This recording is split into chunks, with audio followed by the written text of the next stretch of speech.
हमें तो कभी सुनने में नहीं आया कि किसी औरत को अपनी विरासत में कोई हिस्सा मिला हो, या कोई कानून भी है कि लड़कियों को विरासत में कोई हिस्सा दिया जाए। लड़कियों को कहते हैं कि ये लड़कियां कम हैं और लड़कों को ज़्यादा अहमियत देते हैं, इसीलिए उनको हमें नहीं समझाते कि विरासती हुकूक कुछ होते हैं या नहीं। मुझे खुद विरासत के हुकूक के बारे में नहीं पता और मुझे नहीं लगता कि किसी औरत को भी विरासत के हुकूक के बारे में पता होगा। अगर उसे पता होगा भी तो भी वो कुछ भी नहीं कर पाएगी।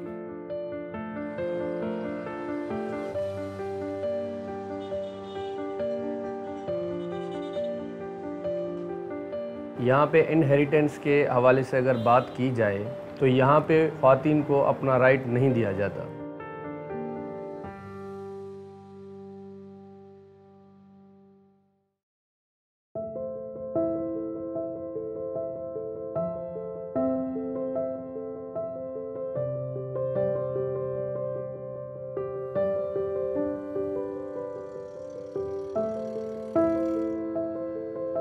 मेरे हस्बैंड को कैंसर था, 2018 में उसकी डेथ हो गई थी।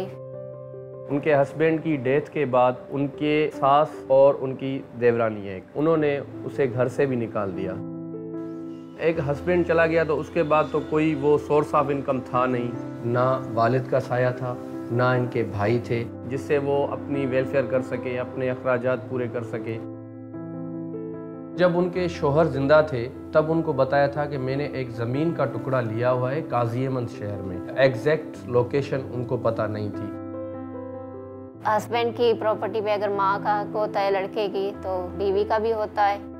इनका एक दूसरा प्लॉट भी है जो इनके फादर इन लॉ के नाम पर है। वो प्रॉपर्टी सकरन टाउन में वाक़े है, लेकिन उनके फादर इन लॉ की डेथ हो चुकी है इनकी शादी से पहले। अकॉर्डिंग टू लॉ इनका इस प्रॉपर्टी में भी शेयर बनता है, लेकिन इनकी मदर इन लॉ ने इनको कुछ भी नहीं दिया। इन्होंने बस यही कहा कि अब छोड़ो, क्यों ले रही हो प्रॉपर्टी, शादी कर लो, दूसरी घर बसा लो, क्या करोगे प्रॉपर्टी लेके। ये काफ़ी मसले मसाइल आए थे मेरे साथ। यूनियन काउंसिल ऑफिस में भी आए थे, वहाँ पे भी मैंने 10 चक्कर काटे, अपने पैसे भी लगाए, किसी ने भी मेरा मसला हल नहीं किया। फिर उसके बाद मैं कोर्ट इधर गई, वकीलों को देखा, मैंने उनसे बात की, मगर वो बहुत ज़्यादा फ़ीस मांग रहे थे, मगर इतनी मैं अफोर्ड नहीं कर पा रही थी कि उनकी फ़ीस दूँ या मैं अपना घर चलाऊँ।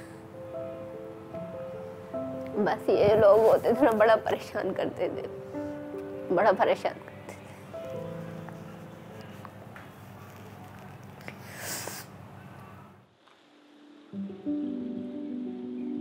तो वो हमारे पास लीगल एड सोसाइटी ऑफिस में पहुंची, मुझे अपनी स्टोरी बताई कि मेरी ये स्टोरी है, ये मसला है कि मेरे हस्बैंड है, उनकी डेथ हो गई है और मैं चाहती हूँ, मेरे हस्बैंड का एक प्लाट है जो काजियमंद टाउन में वाक़ है, लेकिन मुझे पता नहीं है कि वो प्लाट किस जगह पे। मैं चाहती हूँ कि ये जो प्रॉपर्टी मेरे हस्बैंड के नाम पर है उसमें जितना मेरा शेयर बनता है वो मुझे अपना शेयर मिले, ताकि मैं अपने फ्यूचर की कोई बेहतर प्लानिंग कर सकूँ।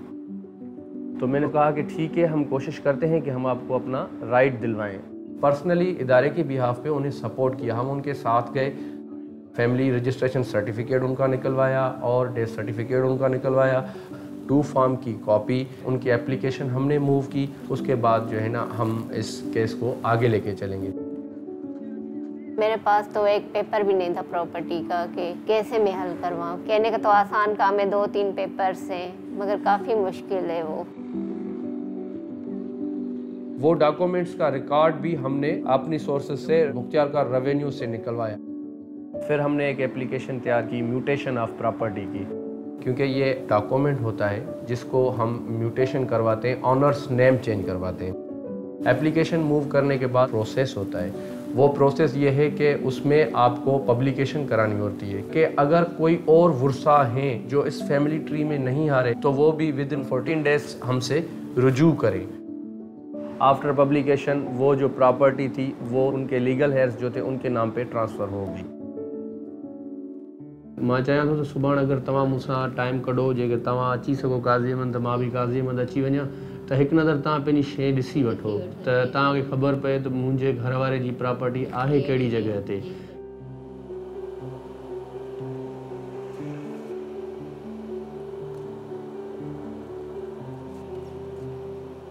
हीअ आहे प्लाट, हिन में ही 2 प्लाट आहिनि, ही 2 प्लाट आहिनि, ही साइड हिननि जी आहे, ही साइड तव्हांजी आहे। ही ही जिथे पाण बीठा आहियूं ही तव्हांजी आहे। जी हाँ, ही पार्टीशन थींदो आहे अधा। हाँ, ही जो हिन साइड आहे तव्हांजी आहे, ही साइड जेका आहे सभिनि जी आहे। जो इसका नेक्स्ट स्टेप इस केस का होगा कि ये पार्टीशन की तरफ जाए और पोजीशन की तरफ जाए। उसके बाद ये चाह रही हैं कि ये ज़मीन का टुकड़ा मैं सेल आउट करूं, मैं उनसे कहीं पे घर लेके अपनी ज़िंदगी बसर करूं। अगर इसी तरीके से अपनी बहादुरी के साथ अपना राइट लिया जाए तो बहुत सारे औरतों को अपना राइट मिल जाएगा।